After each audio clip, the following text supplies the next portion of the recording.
अस्सलामु अलैकुम। कैसे हैं आप सब लोग? उम्मीद करती हूँ सब खैरियत से होंगे। सबसे पहले तो मेरे चैनल को सब्सक्राइब करें और बेल आइकन हिट करना ना भूलें। और ये मैं शीर खुरमा की रेसिपी आप लोगों के साथ शेयर करने वाली हूँ। हाँ, थोड़ी लेट हो गई हूँ, सॉरी इसके लिए। बस सब लोग कहते हैं कि मेरी रेसिपी थोड़ी डिफरेंट होती है, तो आप लोग मेरी रेसिपी पूरा वॉच करिए, वीडियो वॉच करके बताइएगा कि रेसिपी डिफरेंट है या आप भी ऐसे ही बनाते हैं, ज़रूर बताएं। ओके, अब तो चलिए शुरू करते हैं। सबसे पहले तो मैंने बादाम को भिगो कर रखे थे। भिगने के बाद यानी दोपहर में भिगो लीजिए, शाम में फिर इसको एक दिन पहले ही कर लेना है, सब ईद से पहले। सो इसको छिलके इसका ही बादाम के छिलके निकाल कर इसको स्लाइसेस कट कर लेने हैं। काजू को भी ऐसे ही स्लाइसेस कट करने हैं, भिगो कर नहीं रखने हैं, ऐसे ही कट करके रखना है काजू। और काजू बादाम के स्लाइसेस को हमें घी में रोस्ट करना है। घी मैंने 2 टीस्पून डाला है, 3 टीस्पून डालकर इसको हम घी में रोस्ट कर रहे हैं। गोल्डन ब्राउन से भी थोड़ा कम कलर आने से पहले ही निकाल देना है। जल गए तो डार्क कलर आए तो टेस्ट ख़राब हो जाएगा ना, इसीलिए। तो हम इसको भून लेते हैं, फ्राई कर लेते हैं। तो घी में आप चाहे तो ऑयल में भी कर सकते हैं, लेकिन ईद के दिन ही बना दे तो घी से ही बहुत मज़ा आता है। सो घी से ही रोस्ट कर लीजिए। तो मेरी रेसिपी ज़रूर ट्राई करें शीर खुरमे में, ऐसे जैसे मैं बनाती हूँ, बहुत अच्छा टेस्ट आएगा। हम देखिए अब भी ब्राउन हो गए हैं, लाल हो गए हैं, फ्राई हो गए। अब इसे हम निकाल लेंगे।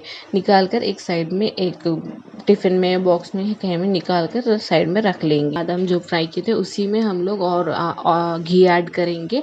और सेवई जो होती है सेवइयाँ, इसको भी हम इसमें ही रोस्ट कर लेंगे। मैंने एक बैच ऑलरेडी रोस्ट कर लिया, बहुत ज़्यादा थे सेवइयाँ, इसलिए मैंने पहले एक बैच पहले ही रोस्ट कर लिया है। अब ये सेकेंड बैच है, इसको भी हम ऐसे ही रोस्ट कर लेंगे। और देखिए मैंने ज़्यादा रोस्ट नहीं करना है, ऑलरेडी भुने हुए हैं, इसलिए बस हल्का फ्राई कर लें और निकाल लें।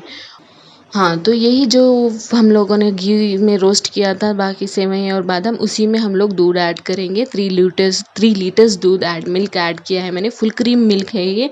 इसमें मैंने सिर्फ 1 लीटर वाटर ऐड किया है, क्योंकि गाढ़ा ही बहुत टेस्टी बनता है। और इसमें मैंने 4 इलायची मुँह बंद करके ऐड कर ली हैं। अब हमें इसमें शुगर ऐड करना है। इसे मैंने 5.5 कप, यानी जो कप में दिखा रही हूँ, इससे मैंने 5.5 कप शुगर ऐड की है। आप भी इसी तरह ऐड कर लीजिए और मिक्स कर लीजिए और उबाल आने दें, बॉईल कर लें दूध को अच्छे से।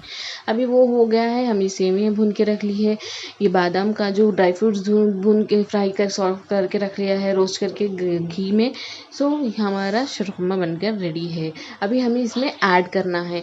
जब ये दूध गर्म हो, हम मैं पूरा ऐड नहीं करती हूँ सेवई इसमें, यानी पूरे दूध में। हम जब भी पीना चाहते हैं तभी मिल्क को गर्म करके उसमें ऐड करते हैं। सो मैंने थोड़ा सा अलग से फिर से निकाल लिया है, ताकि अभी यानी मस्जिद से नमाज़ पढ़ के आते ही सेवई चाहिए होती है। हमारे घर पर ड्राई फ्रूट्स इनको ऊपर से जो होती है वो क्रिस्पी चाहिए होती है, इसमें डाल देने से नरम पड़ जाती है ना, इसलिए ऊपर से थोड़ा ही डालते हैं यहाँ से, यानी इसमें मैं थोड़ा ही डालती हूँ मैं। बाकी जब सर्व करते हैं ऊपर से सबको फिर से अलग डाल कर देते हैं सबको, क्योंकि दूध गर्म है, सेवई डाल कर रखेंगे तो ये नरम पड़ जाएंगे। तो अब ये सर्व कर लिया है और ऊपर से ड्राई फ्रूट्स भी ऐड कर लिए हैं वापस से, और हम ये अब सर्व करेंगे। आप भी ज़रूर ट्राई करें मेरी रेसिपी, और अगर आपको पसंद आए तो ज़रूर लाइक करें, कमेंट करें एंड चैनल को सब्सक्राइब करें। और रेसिपी ज़रूर ट्राई करें, कैसे अलग से बनाई है या नहीं बनाई है वो भी बताइएगा कमेंट सेक्शन में। एंड फिर मिलते हैं अपने नए वीडियो में, तब तक के लिए अपना ख्याल रखें। अल्लाह हाफिज़।